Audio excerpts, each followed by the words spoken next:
ওয়া রাহমাতুল্লাহি ওয়া বারাকাতুহু।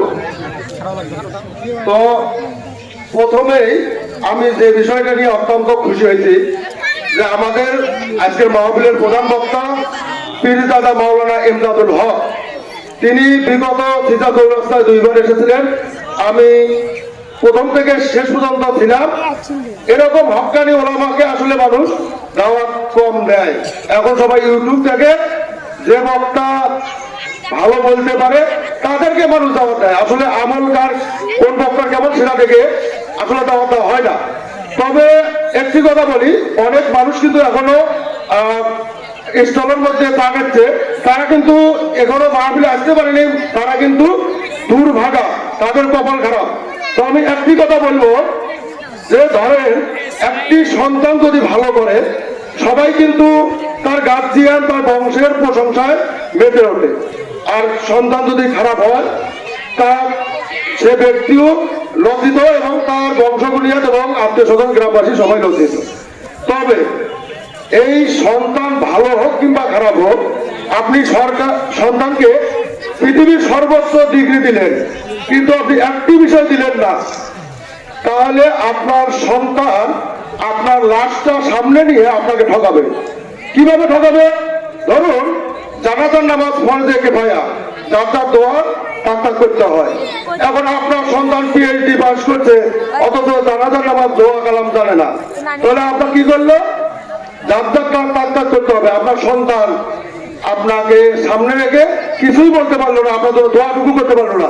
আর যে সন্তানের জন্য আপনি সারা জীবন অন্যায় পথে, হারাম পথে, সুদ ঘুষে লিপ্ত হয়ে, রাহাজানি চিন্তাই করে সারা জীবন আপনি সেই সন্তানকে লালন পালন করলেন এবং শেষে আপনি সম্পত্তি, অগাধ সম্পত্তি রেখে গেলেন সন্তানের জন্য, অথচ আপনাকে মৃত্যু গ্রহণ করার পরে আপনার লাশ সামনে নিয়ে আপনাকে ঠকাইলো। এটা মাথা রাখতে হবে। আজকে যে মাহফিল হচ্ছে মাদ্রাসার জন্য, আপনি খালি সন্তান দিবেন না, আপনাকেও ওই মাদ্রাসা ভর্তি হয়ে লেখাপড়া করতে হবে যাতে আপনিও বাঁচতে পারেন, আপনার সন্তানেরাও আপনাকে না ঠকাতে পারে। আমার স্পষ্ট কথা। আর একটা কথা বলি যে আমি যে লাশ, আমি কথা বলতেছি আব্দুর রহিম সরকার, আমি যদি এই মুহূর্তে মারা যাই সবাই বলবে যে এটা আব্দুর রহিম সরকারের লাশ, কেউ বলবে না আব্দুর রহিম সরকার। সুতরাং আপনার লাশটাও কিন্তু আপনার সামনে নিয়ে কেউ বলবে না যে ওটা আপনি। আপনার নামটা আপনার মৃত্যুবরণ করার সঙ্গে সঙ্গে চলে গেছে, তার মানে আব্দুর রহিম সরকার আত্মা বা রুহের নাম। সুতরাং আমরা যে দেহ নিয়ে বড়াই করি, রাহাজানি চিন্তাই চুরি বাটপারি সব করি, সেই দেহটা আমার নয়, আমি আমার আত্মা বা রুহের নাম। এই কথাটা বুঝতে হবে, অবশ্যই দিলের গান্ধে বুঝতে হবে। সারা জীবন মাহফিল শুনে লাভ নাই, আমল করতে হবে, আপনাকে সঠিকভাবে বুঝতে হবে, তাহলে আপনিও লাভবান হবেন এবং আপনার দ্বারা আপনার সমাজও লাভবান হবে। সুতরাং আমি কথা বাড়াই না।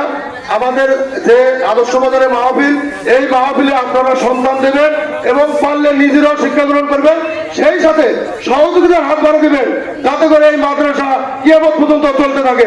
আপনারা রাজি কিনা বলেন? যদি রাজি থাকে অবশ্যই সহযোগিতার হাত বাড়িয়ে দিবেন। আমি এই সহযোগিতা আশা করে এবং মাদ্রাসায় সন্তান দিয়ে লেখাপড়া করাবেন এবং সেই সাথে নিজেরাও যদি কোরআনের শিক্ষা যদি না থেকে থাকে সেটা শিক্ষা গ্রহণ করবেন, অন্তপক্ষে অল্প হলেও।